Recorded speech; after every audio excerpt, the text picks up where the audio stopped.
Bonsoir. Donc, Max Lob est né à Douala, au Cameroun. Il est arrivé en Suisse, il avait 18 ans. Et puis à Lugano, il a suivi des études si je me trompe, tu me corriges un petit peu, de communication et journalisme. Et puis après, à Lausanne, il a suivi des études en politique et administration publique. Et puis en parallèle, il a commencé à écrire.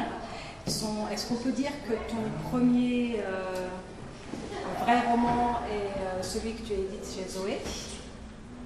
Voilà, donc on est très fiers d'avoir déniché ce jeune auteur qui commence à avoir quelques reconnaissances au niveau des prix, en tout cas des sélections dans certains prix, comme faisant partie des 10 finalistes du prix des 5 continents de la francophonie.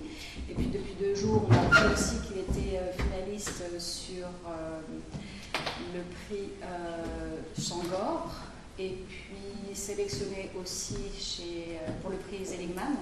Donc voilà, il commence à faire un bon bout de chemin, ce livre, cet auteur.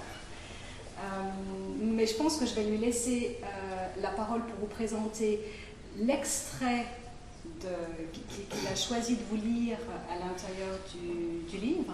Donc ce livre traite pour les thèmes, pour les personnes qui ne l'ont pas lu, il traite de l'homosexualité noire, de la prostitution dans un langage rempli d'humour. Je dirais que peut-être cet humour même devient un thème du livre et de l'histoire, au-delà des thèmes qui sont traités.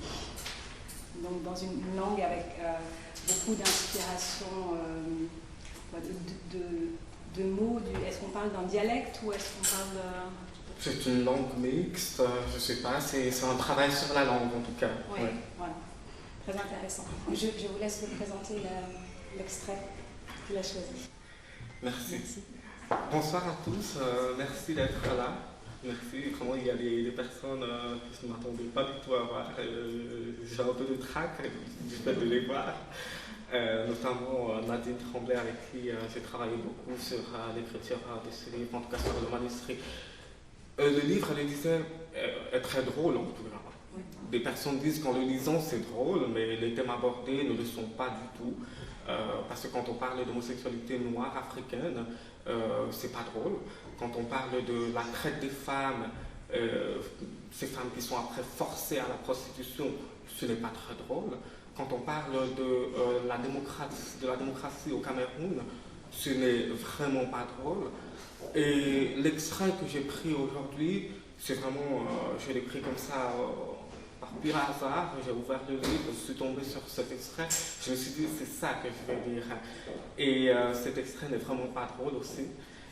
Mais le livre, pour certains qui l'ont déjà lu, les retours sont toujours du genre, mais en fait on passe le temps à rigoler avec un thème très difficile. Et donc je vais lire un court extrait de 39 rue de Berne, un passage qui a touché beaucoup des gens, dans les retours que j'ai eus. C'est vraiment un passage clé dans le livre qui a beaucoup touché les gens, qui met en scène le narrateur, Dibita et sa mère, qui sont en fait 2 personnages pratiquement fusionnels. Ils ont une relation parfaite, mais il y a quelque chose qui va se passer entre eux. Et puis après, je vais lire une nouvelle inédite, en fait puisée de mon blog, parce que j'ai un blog où je publie régulièrement des nouvelles, les Cahiers Bantous. Les Cahiers Bantous naissent de l'idée déjà de continuer d'écrire, parce que c'est en forgeant qu'on devient forgeron, et puis de mettre comme ça sur papier un regard noir, un regard bantou. J'aime bien revendiquer ma part d'africanité, même si ça fait une dizaine d'années que je vis en Suisse, que j'adore la Suisse, mais je revendique toujours cette part qui est la mienne.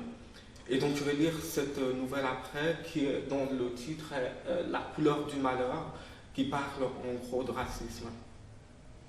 Donc pour ce soir, on aura des thèmes pas très drôles, mais on va voir comment ça va se passer. On va commencer.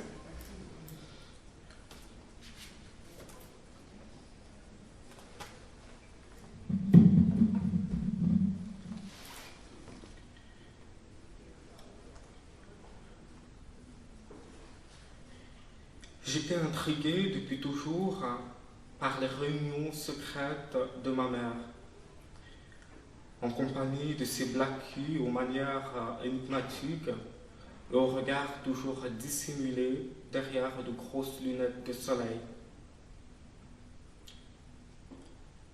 En moyenne, une fois par mois, depuis près de 5 ans, ils se réunissaient dans la chambre de maman et discutaient durant de longues heures. Un soir, alors que je venais d'achever un long vidéo chat avec William, non plus dans le supermarché que nous avions d'ailleurs tous les deux déserté, mais sur Skype, je me blottis dans mon lit. Ne trouvant pas le sommeil, je me mis à méditer sur la chance que j'avais d'avoir des mères comme les miennes. Je repensais à mon mot d'adieu qui sommeillait encore sous mon matelas. Et en soutirais la feuille de papier. Je me dis que cette lettre n'avait plus de raison d'être. Je me levai brusquement de mon lit, soulevai le matelas et en soutirai la feuille de papier. Je n'avais pas le courage de l'ouvrir, ni de la relire. Je me souvins néanmoins des mots que j'y avais inscrits. Je ressentis un peu de regret. Je déchirai ma lettre en 1000 morceaux et jetai le tout dans ma corbeille de bureau. Un camion de bonheur s'installa au fond de moi et parcourut lentement mon corps. Dans la pièce d'à côté, j'entendais Mbila se préparer. Il était bientôt minuit et elle s'apprêtait à descendre dans la rue. Le ronflement de son sèche-cheveux, les claps incessants de ses boîtes de maquillage et les clic-clacs de ses escarpins résonnaient si fort que je n'arrivais plus à être tranquille. Les préparatifs de ma mère prirent plus de temps que d'habitude. Ils me semblèrent si longs que je songeais à lui demander de s'en aller, de partir travailler et de me laisser en paix. Alors que ces pensées me traversaient l'esprit, j'entendis ma mère se diriger à grands pas vers ma chambre. Elle pénétra la pièce comme une forcenée. J'étais tout essoufflé. Dupita, j'ai vraiment besoin de toi. Ce n'était pas rare que ma mère me dise cela. Lorsqu'elle n'arrivait pas à arrêter son choix sur la robe qu'elle porterait ou sur les talons sur lesquels elle se jugerait, elle accourait dans ma chambre et me disait « Dupita, j'ai vraiment besoin de toi ». Mais ce soir-là, sa voix n'était pas pareille. Il y avait quelque chose d'étrange, d'anxieux. Mais pourquoi Mbila aurait-elle été anxieuse en cette heure de la nuit où, selon la routine, elle s'apprêtait à attraper le plus gros gibier de la rue Berne? Après tout, n'était-elle donc pas un produit de luxe? De quoi avait-elle donc peur ce soir? Non, maman, ce soir, non. Je ne peux vraiment pas t'aider. Enfile la robe noire synthétique que nous avons choisie la semaine dernière. Après tout, elle t'a fait gagner beaucoup de clients la semaine dernière, non? Mais de quoi parles-tu? Tu ne vois pas que je suis déjà habillée? Arrête donc de faire ton paresseux là et viens m'aider. Cette fois-ci, c'est très urgent. Très urgent? Oui, suis-moi. Suis-moi rapidement. On n'a pas de temps à perdre. Surpris par la requête pressante de ma mère, je me levai comme un soldat appelé inopinément. Il ne fallait pas perdre une seule seconde. Si ma mère était dans un tel état, c'est qu'il y avait vraiment une urgence, car elle n'était pas du genre à faire des manières façon comme ça là pour rien. J'enfilai mes pantoufles et je la rejoignis dans la chambre. Qu'est-ce qu'il y a donc de si urgent?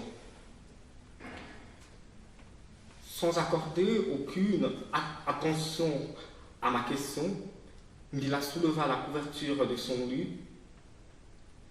et là, mes yeux tombèrent sur quelques boulettes blanches, légèrement étirées en forme de suppositoire et recouvertes d'un film transparent comme celui qu'on utilise à la cuisine.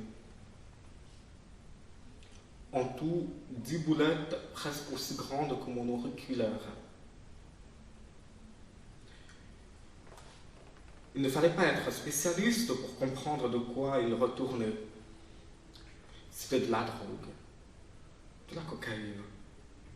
Oh mon Dieu, maman était donc aussi trafiquante de drogue. C'est quoi ça, maman?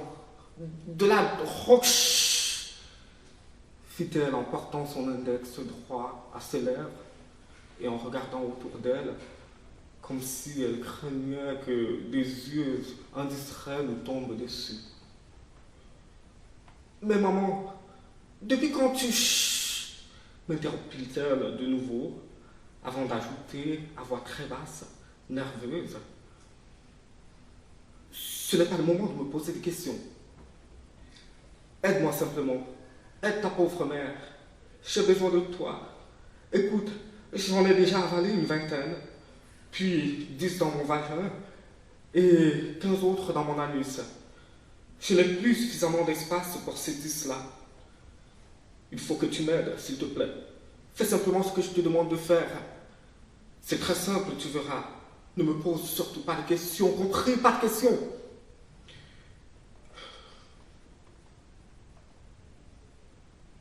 Seul Dieu sait quel camion me déchira les entrailles en ce moment-là. L'angoisse, la haine, la colère, la terreur, le dégoût, oui, le dégoût, oui, c'est ça, le dégoût. Je n'avais jamais été dégoûté par ma mère, mais ce soir-là, j'avais l'impression d'être devant un tas de merde, de la mère de ma mère. C'est tout ce que je voyais devant moi. Comment lui dire non? Comment lui demander de ne pas m'embarquer dans ces trucs bizarres-là?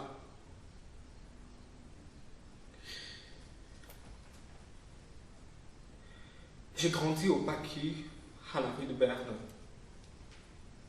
J'avais très souvent entendu parler de trafiquants de drogue, de policiers pêcheurs qui attrapaient quelquefois dans leurs filets de gros poissons de réseaux internationaux de trafic de drogue, mais surtout de pauvres petits dealers qui survivaient grâce au commerce de quantités risibles.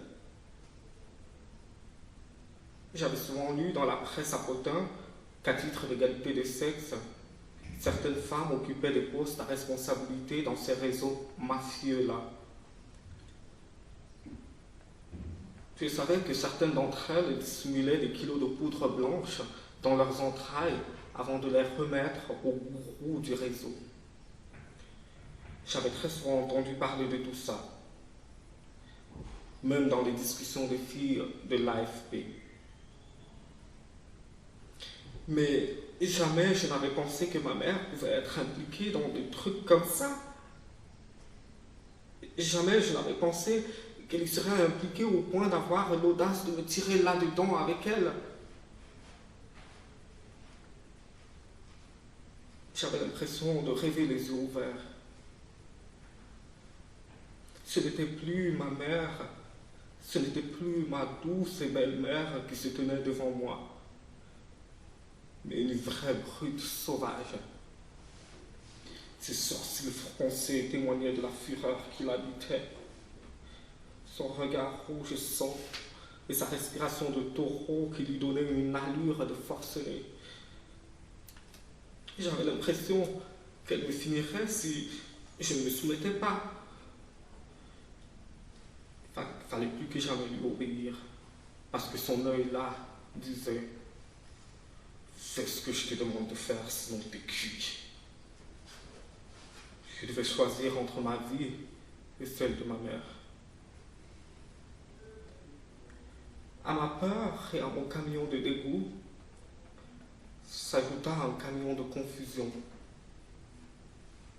Quelque part, au fond de moi, naissait gentiment la volonté de venir en aide à ma mère, comme elle me le demandait. Mais cette bonne volonté fut très vite menacée par l'idée de me faire attraper. Selon la presse à Autun, ma principale source d'information, la police n'avait aucune indulgence dans ces cas. On parlait de tolérance zéro, tolérance au point mort. De sombres images peuplèrent mon esprit. Je me voyais pris par des policiers nerveux, menotté, embarqué devant un tribunal, puis foutu en prison pour des années. Après tout, c'était ma mère. C'était bien elle que je voyais là, plantée devant moi, diablesse, rouge comme Lucifer. Toutes ces pensées confuses se mélangeaient dans ma tête. Je crus perdre connaissance alors qu'il n'était plus que jamais temps d'être conscient. Il fallait de la précision, de la sérénité, de l'apaisement pour faire ce que maman me demandait de faire. Calme-toi, Kikita, calme-toi, ce n'est pas grave. M'entendis, je faisais.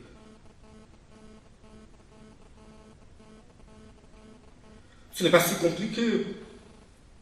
Pour toi, débutant, tu devras simplement avaler quelques 5 boules.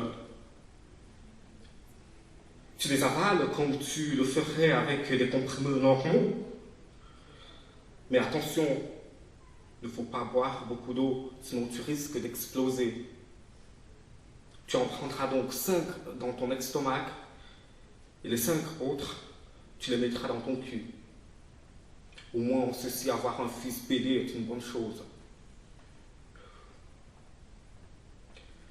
Le dégoût, je n'en reviens pas. C'était si pénible d'écouter ces mots dans la bouche de ma mère. Le dégoût. Comment celle qui s'était montrée si tolérante lors de ma révélation pouvait-elle s'exprimer comme ça? Le dégoût. M'avait-elle donc soutenue pour l'unique raison qu'elle trouvait en moi, en son fils sodomisé, une excellente cachette à boulettes de cocaïne? De l'indignation. Une indignation qui me mena à une extrême colère. Le mépris envers ma mère me déforma le visage. N'eût été le respect inconditionnel que j'avais pour elle, je lui aurais bien craché au visage. Ce visage que je ne reconnaissais plus, tant il me paraissait boursouflé, étrange. Une multitude de gouttelettes de sueur tapissaient son front bombé et mal maquillé. Ses narines palpitaient comme celles d'un taureau dans une arène de corrida. Une morve fine, limpide, s'échappait d'instant en instant de ses narines, et elle s'en débarrassait brusquement du revers de la main. Je ne reconnus pas ma mère. Un esprit la contrôlait, la possédait.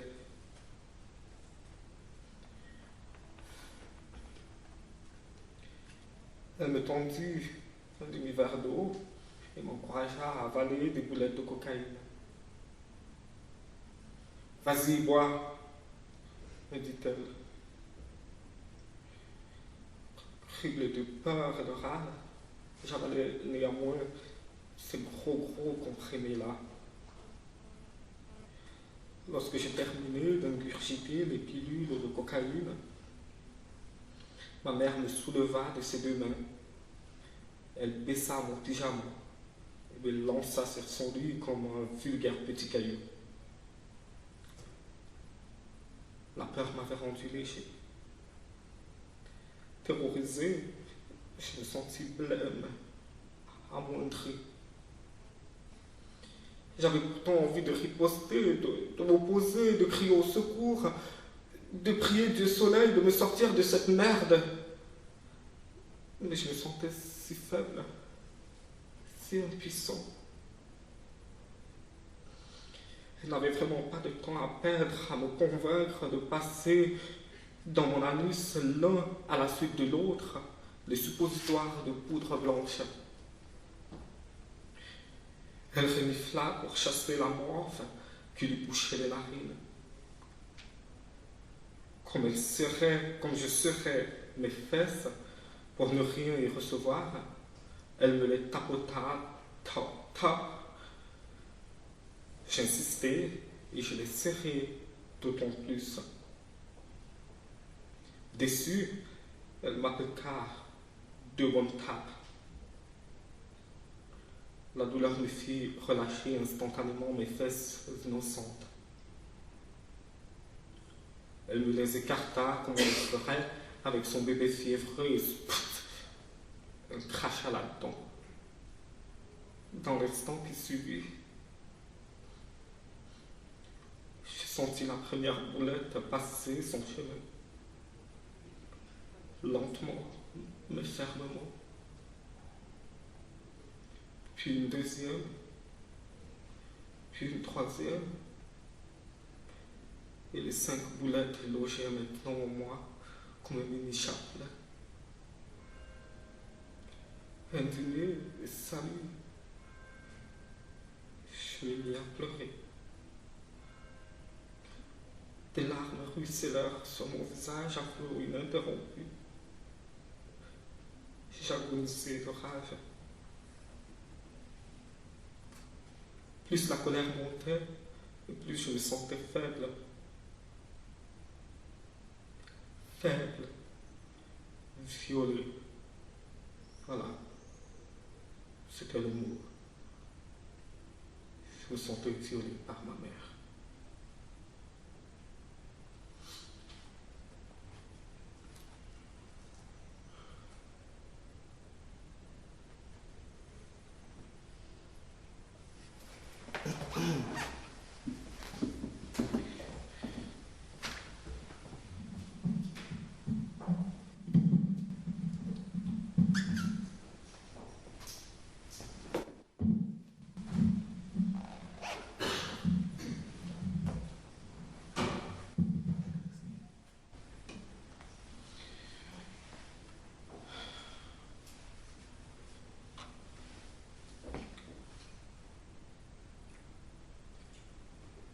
Moi aussi, je cherche mon blanc.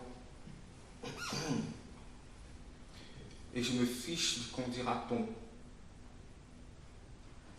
Ma mère a toujours été claire dans cette histoire-là. Le jour où je lui ramène un nègre chez elle, out. Elle me fout dehors. Elle me fout dehors et me réunit. Punto basta. Mais quelle honte! Elle s'offusque toujours. Un gendre noir pour elle, c'est un échec. Non, elle n'en veut pas. Et moi, je la comprends.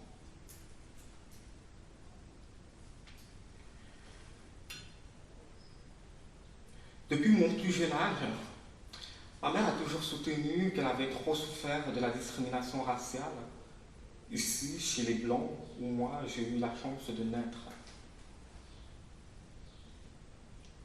Elle a toujours dit qu'elle avait été dénigrée au contact des Blancs. s'était senti salé, certes. Mais ma mère a toujours soutenu qu'elle s'était davantage sentie salée au contact des Noirs.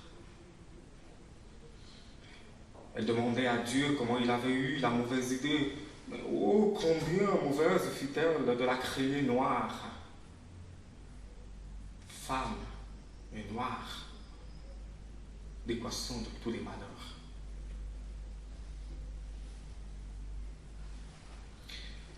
Elle avait pourtant tout fait pour s'arracher cette couleur incrustée dans sa peau. En vain. Même des bains réguliers dans de l'eau de Javel n'y pouvaient rien.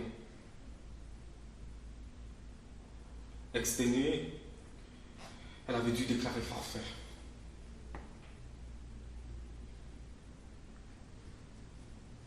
Le comble, c'est l'erreur qu'elle avait commise en se mariant avec un noir. Elle se le reproche tout le temps. Moura, c'est ma mère. Elle est née dans un Cameroun en pleine colonisation. Elle dit qu'à l'époque, on chantait la Marseillaise dans des écoles bantoues. On était français. On était français et bien éduqués. On portait des petites robes blanches, des chapeaux à visière rose et des chaussettes bien propres.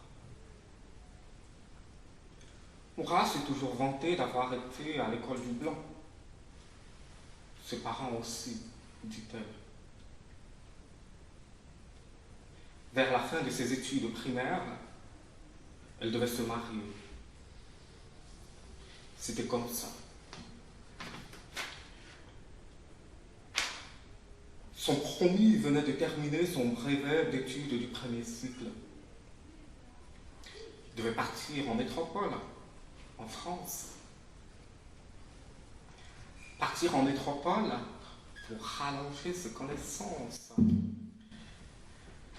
Avant son départ, sa famille avait jugé qu'il n'était pas bon pour un homme de rester seul. La famille de cet homme-là avait cogné à la porte des parents de Moura et avait demandé sa main. La dot était conséquente, correspondant au niveau d'études très élevé de ma mère. On avait tout arrangé entre familles. Ma mère était absente, bien sûr. Elle savait qu'elle allait finir par aimer cet homme-là. Elle allait l'aimer. L'aimer parce qu'il avait un brevet d'études. L'aimer parce qu'il partait en métropole à Paris. L'aimer parce qu'il allait devenir son mari. L'aimer parce que c'est comme ça, simplement. L'aimer parce que ça s'apprend, l'amour. Avec le temps, tu finiras par l'aimer, lui disaient les autres femmes conseillères. Quelques années plus tard, après avoir réussi son certificat d'études primaires, elle avait rejoint son mari, ce noir-là. Dès les premiers mois, c'était la galère. Il lui avait imposé 2 autres épouses. Elle n'était même pas bantou. C'était à prendre ou à laisser. On avait écrit à sa famille pour leur raconter que les choses ne lui convenaient pas là où on l'avait envoyé.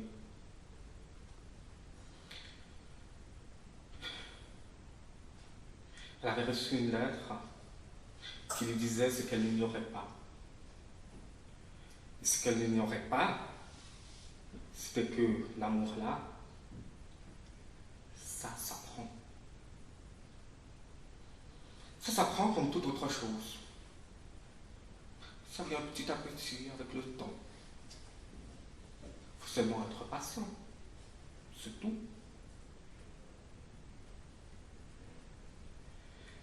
Elle savait ce que voulait dire être épouse dans un ménage polygame, puisque elle était elle-même issue de ce type de famille.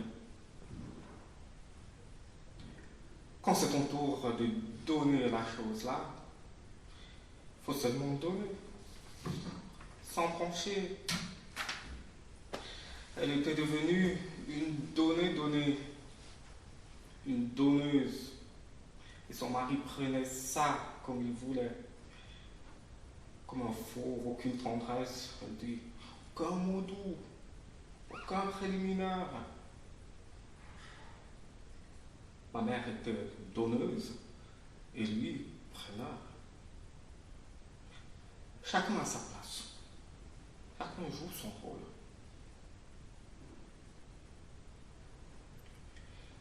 Et le jour où ma donneuse de mer avait eu la mauvaise idée de fermer ses jambes, alors même que c'était son tour de donner, cela lui avait valu une magistrale bastonnade, un poignet cassé, des cheveux arrachés, un œil de panda et de nombreux autres bleus. Tout ça s'était passé en France, en Europe, oui. La peur, le silence, la soumission, c'était là le maître mot. Donne tes fesses, cuisine, tais-toi.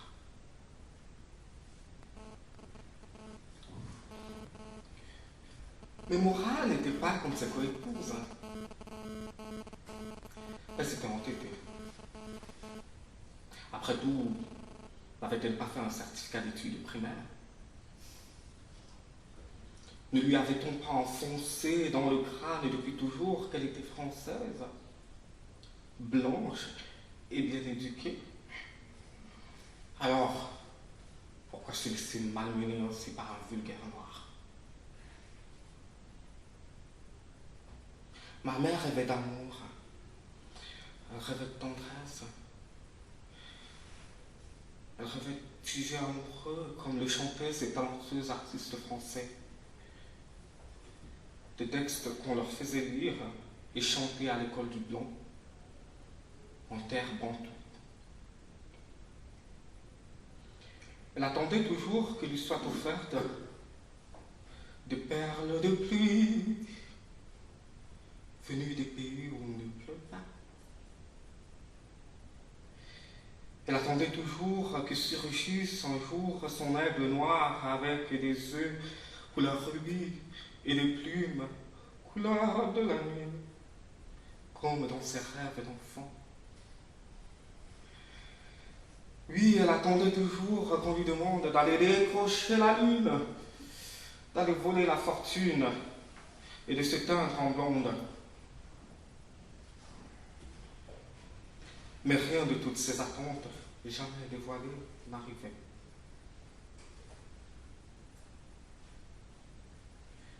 Son âme était juste trop noire pour se ployer devant de tels caprices de petites blanches. Ce qu'il voulait, lui, c'était manger, baiser, à satiété. Le reste, on s'en tape.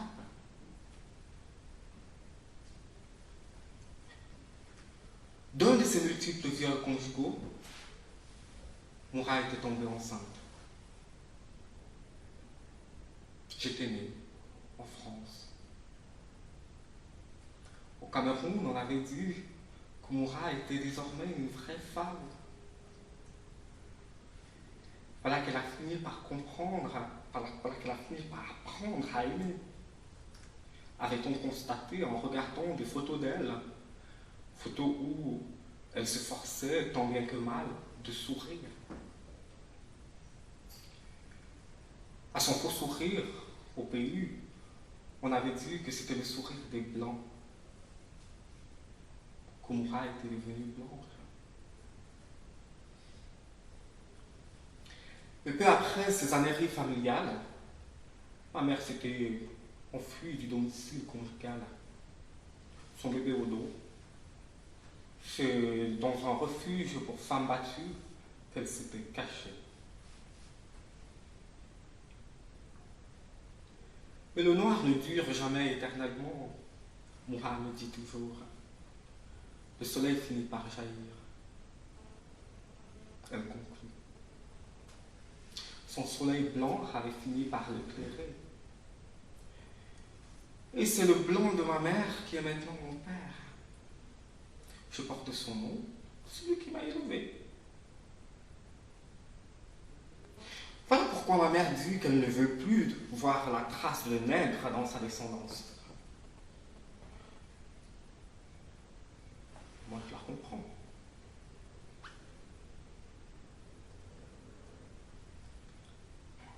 Moi aussi, je cherche mon bon. Et en toute sincérité, je me fiche ce que les gens pensent de moi.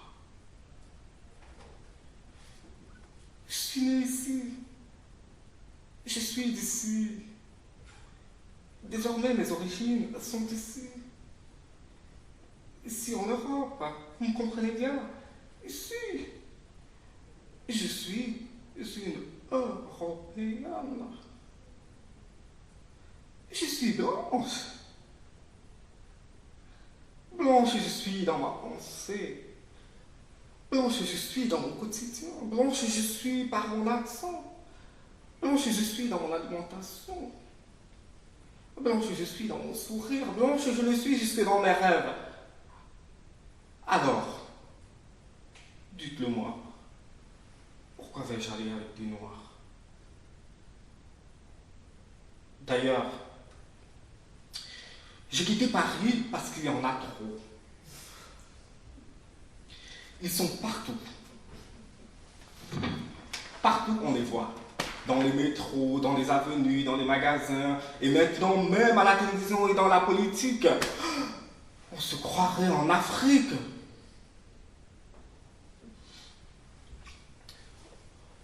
Aussi ai-je décidé de quitter Paris, de quitter la France. Je vis aujourd'hui dans le Gros de Vaud, en pays vaudois, dans une petite commune de quelques 200 habitants. Je suis la seule noire du village et c'est mieux comme ça.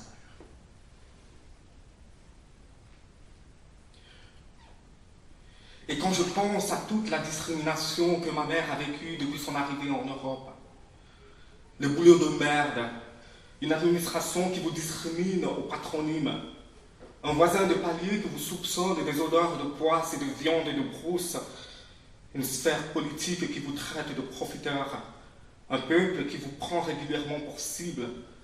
Quand je pense à tout cela, quand je pense à toute la discrimination que j'ai moi-même vécue malgré le fait que je suis blanche, quand je pense à tout cela, je me dis non, plus jamais ça. Plus jamais ça. Plus jamais de cette vilaine peau dans ma famille. Tout ce mépris, tout ce dédain, à cause de ce noir qui salue ma peau si abondamment. Non, je ne veux pas de cela pour ma descendance. Quand je pense à tous ces produits que ma mère a déversés sur ma peau pour venir à bout de cette couleur du dénigrement, cette couleur du rabais, cette couleur de l'insulte, cette couleur de la suspicion, de la souffrance, de la pauvreté, du désœuvrement, de la famine, de la guerre, de l'excision, du mal, de toute la misère du monde. Je me dis non, non, je ne veux pas de cela pour ma progéniture. Je ne veux pas de la même souffrance pour mes enfants. C'est difficile à comprendre. Je n'en veux pas. Je vous le dis, malheur. Malheur, je dis bien, malheur à mes filles, couleur renversée, à qui je donnerai un patronyme européen, celui de mon blanc, que j'aurais trouvé sans grande difficulté, puisque moi-même, je suis blanche. Malheur, Malheur à mes filles si elles ramènent dans ma famille un nom bizarre. Malheur à elles si elles osent ramener encore cette couleur dans les voies de mes entrailles. Malheur